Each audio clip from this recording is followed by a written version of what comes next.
ከረመዳን በፊት ነፍሱን ያስተካከለ ራሱን የቀየረ የተለወጠ ምንኛ ታደለ አሉ። አዎ ራሱን የቀየረ እኛ እንግዳ መጣ ሲባል ቤታችንን ቀለም የሆን ነገር ከአውሮፓ ነው በላይ ሲባል ከአሜሪካን ነው ወይ ከሳዑዲ ነው ከተባለ ማሻላ ያ እንግዳ ሀዲያም ይዞልን ይመጣል፣ የሆን ነገር ያመጣል። ስለዚህ እሱንስ እንዲህ ቤቴን ኮተት አድርጌ አልጠብቀውም፣ ጽድት አድርጌ ንጹህ አድርጌ እጠብቀዋለሁ እንላለን። ታዲያ የሀዲያ አይነት የስጦታ አይነት ይዞልን የመጣ ምን ረመዳን ራሕመት ኸይር ያለበት ከጀሃነም እሳት ሁር የሚባልበት ወርን አላህ አምጥቶልን ታዳኛው እንደዚሁ አንቀላፍተን ጅዝብ ብለን ልንቀበለው ይገባል። ላ ረመዳንን በጥሩ ሁኔታ መቀበል። አምና እንዴት እንደጽም ነው እናውቃለን። ዘንድሮ አምናና ዘንድሮ እኩል ሊሆን አይገባም። ዘንድሮ መለውጥ አለብን፣ መቀየር አለብን። ብዙ ጊዜ ረመዳናችንን ከሚያበላሹ ነገሮች ጓደኛ ነው። አንቺ እህቴ ትንሽ 2 ጁዝ ልቅራ ስቲ ወንድሜም ትንሽ 2 ጁዝ 3 ጁዝ እስቲ ቀርቼ ከዙሁር በኋላ እስከ 10 ልቅራ ብለህ ስትገባ ቆይ እስቲ ና እንዴ ወክ እናርግ ብሎ ይዞ የሚወጣ ኢፍጣር አፍጥረን ቶሎ ለተራዊ ስትሮጥ ከመንገድ ላይ ይዞ ዴስቲቪ ቤት ኳስ አለ ምን አለ ይዞ መሄድ አለ አይደል? ያንን ጓደኛ አድርገህ ልትይዝ አይገባም። ለምን አኼራን ያበላሽብሃል። የጓደኛ መስተካከል ትልቅ ጸጋ ነው። የሆነ ለመቅራት ትፈልጋለህ፣ ጥሩ ጓደኛ ነው። አረ አሁን አስራዛን ይላል ትንሽ ቁጭ ብለን እንቅራ ሲልህ ለመቅራት ፈልገ ነበር፣ ነፍስያ ደግሞ እያታገለች ነበር። ይህ ጓደኛ መጥቶ እዛው ና ብሎ ሲያበረታታ ሱብሓነላህ እድል ነው። ጥሩ ጓደኛ ይላሉ ኢብኑ ልቀይም ረሕመቱላህ ዐለይህ ከነፍስያ ይበልጣል። ነፍስ ሁሌም በመጥፎ ነገር የምታዝናት ወደ መጥፎ ነገር ትገፋለች። ሸይጣንም ይባላል እኮ እንደ ታሪክ ሲነገር እንደ ቂሳም ለነፍስያ ነው አደራ ሰጥቶ የሚሄደው። እንግዲህ 1 ወር እንግዲህ ከርቸሌ ይገባለው አደራ እንግዲህ የኔም ቦታ ነው። ነፍስያ ታታግላለች። ነፍስን ማሸነፍ ካልቻለ አንድ ሰው ጠላቱ ታስሮለት ሸይጣን ታስሮለት ነፍሱን ማሸነፍ ካቃተው ወደቀ ማለት ነው። ስለዚህ ረመዳን 11 ወር እንዲህ የተጫጫነን 11 ወር የወደቅንበት ነገር የሚያስተካክል ወር ነው እና እንዴት እንቀበለው ካልን የመጀመሪያው በጥሩ ጓደኛ ሊያስ አምና ተራይ ልስገድ ብዬ እናቴን ሸውጄ ወንድሜን ሸውጄ አባቴን ሸውጄ ጎረቤት ሸውጄ የሆነ ቦታ ሄጄ ነበረ። ዘንድሮስ እንዴት ነው? ለምን አብዛኛው ላይ ሙቤ እዚህ አዲስ አበባ ላይ በተለይ አዲስ አበባን ስለምናውቅ ምሽቱ ላይ አንዳንዴ ያስደነግጣል። በአንድ ወቅት ሀሩን ሚዲያ የሆነ ፕሮግራም አዘጋጀ። የጉንችሬ ሙስሊም እህቶቻችን ኒቃብ የተከለከሉ ጊዜ ሀሩን ሚዲያ እኔና ኡስታዝ ነስሩ ከድርን ጋበዙን። ስለነሱ ሊያወያዩ ረመዳን ነበር እና ኢፍጣር አፍጥረን አብረን ከተማሪዎች ጋር ተወያይተን ምን ማድረግ አለባቸው ተመካክረን በጣም ሰዓት ሄደ። ኢሻ ጭምር እዛው ሰገድን። 3 ሰዓት ከምናምን ሆነ። ስንወጣ ተራ እየሰገደ ነው፣ ርቀት መስጊድ ይሰማል። ግን ብዙ እህት ወንድሞችን ስመለከት ደነገጥኩኝ። ጎን ለጎን ተቃቅፎ ምን ብለው ከተራዊ ሰላት ርቀው በቃ የሆነች መዝናኛ ቦታ ላይ ቁጭ ብለው ሲያይ ሙስሊሙ ናቸው፣ ሂጃብ ለብሳለች። በቃ ትደነግጣለህ። ይህን ወር ላይ እንዴት ነው በዚህ የሚሸወደው? ይህ ወር 1 ወር ገብቶ የሚወጣ ነው። ኸይር ነገር የምሰራበት እንጂ ወንጀል ማከማችበት አይደለም። እና ይህ ሁሉ ብዙ ጊዜ ከጓደኛ ጋር ያለ ነገር ነው እና ጓደኛን ማስተካከል፣ ጓደኛን መምረጥ ግድ ነው።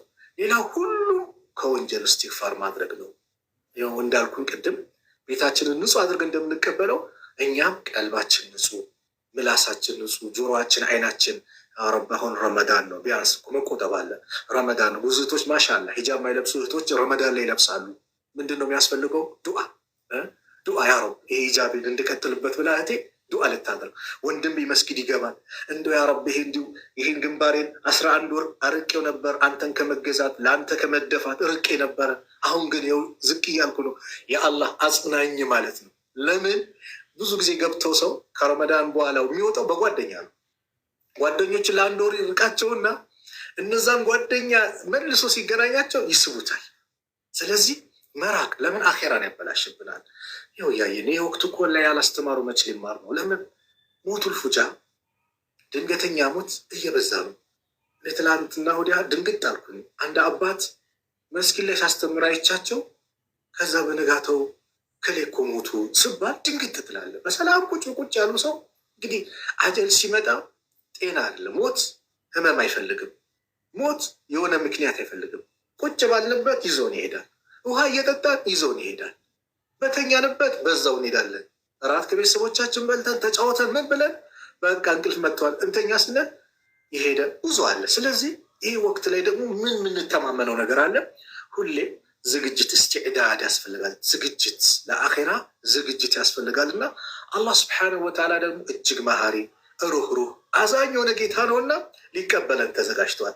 ሐዲስ አልቁርስ ላይ አነስ ብኑ ማሊክ ባስተላለፉት ከነቢ ስ ስለም ሰምቻለሁ ብለው ነቢዩ ስ ሰለም ቃል አላሁ ተዓላ አላህ እንዲህ ያለ ብለው በተናገሩበት ሐዲስ ላይ አላህ ምን አለ? የብነ አደም አንተ የአደም ልጅ ወይ ኢነከ ማ ደዓውተኒ ወረጀውተኒ ገፈርቱ ለከ አላ ማ ካነ ሚንከ ወላ ኡባሊ። አንተ ከለመንከኝ ወደ እኔ ከከጀልክ ከተመለስክ እኔ ወንጀልህን እምርልሃለሁ። አንተ ላይ ያለብህን ጠቅላላ ምንም ሳይመስለኝ አለ። ምንም ሳይመስለኝ የሚለው ቃል እኮ ያስደስታል። ምንም በቃ ሳይመስለኝ የፈለገ በድላላ ምንም ሳይመስለኝ አውፍልሃለሁ። ሰው እኮ እንዲህ አውፍ በለኝ ብትለው ይሁን ነገር እንዲ እንደዚህ ማድርጎ ልበለው ይላል። ውስጡ ቅሬታ ድንገት መሻይኮችን አይቶ ሽማግሌዎችን አይቶ እሺ አውፍ ብያለሁ ይችላል። ግን ውስጡ ላይ የሆነች ነገር ይቀርበታል። አላህ ግን ምንም ሳይመስለኝ እምርልሃለሁ አለ።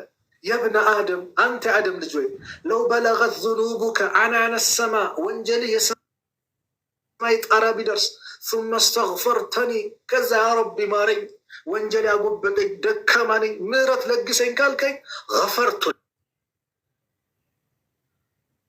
እምርልሃለሁ ወላ ኡባሊ ምንም ሳይመስለኝ ተይተኒ ቢቁራቢ ልአርድ ኸጣያ አንተ እኔን ወደ እኔ ከመተህ ምድርን የሚሞላ ወንጀል ይዘህ ብትቀርበኝ ثم لقيتني لا تشرك بي شيئا ከዛ በእኔ ላይ ምንም ሳታጋራ ከመጣ ለአተይቱከ ቢቁራቢሃ መግፊራ እንደው ምድርም የሚሞላ ወንጀል ምህረት ይዤ እቀርብሃለሁ። ቃሉ ግልጽ ነው። ሽርክ የሚባል ይዘህ ሳትመጣ ሽርክ የሚባለው ወንድሞች እህቶች ወላሂ ካንሰር ነው። ሽርክ የሚባለው ነገር ከባዱ በሽታ ነው። ከባድ ነው። ለምን? አኼራን የሚያጨልምብን ቀብራችንን የሚያጨልምብን ቀይ መስመር አላህ አልምርም ያለው ጉዳይ ነው። ኢነላሃ ላ የግፊሩ አን ዩሽረከ ቢሂ ወየግፊሩ ማ ዱነ ዛሊከ ሊመን የሻ። አላህ በሱ ላይ የሚያጋሩትን አንድንም አካል አልምርም አለ። ተውበት እስካላረጉ ማለት ነው። ተውበት ሳያደርጉ ከሄዱ አልምርም አለ። ወየግፊሩ ግን ይምራል ማ ዱነ ዛሊከ ሊመን የሻ። ከሽርክ ውጭ ከሆነ ለፈለገው ይምረዋል፣ የፈለገውን ይቀጠዋል፣ የፈለገውን ደግሞ ምን ያደርገዋል? ይምረዋል። ስለዚህ ሽርክን እንጠንቀቅ። ሁሌ ዱዓችንን ነው። እኛ አይደለንም እነዛ ድንቅ ብርቅዮቹ ሰሓቦቹ አቡበከር፣ ዑመር፣ ዑስማን ባሉበት ዘመን አኽወፉ ማ አኻፉ ዐለይኩም አሽርኩ ልአስገር በእናንተ ላይ በጣም ምሰጋላችሁ ነገር እኮ ብሎ ስለም ትንሹን ሽርክ ነው አሉ በአንዱ ሐዲስ።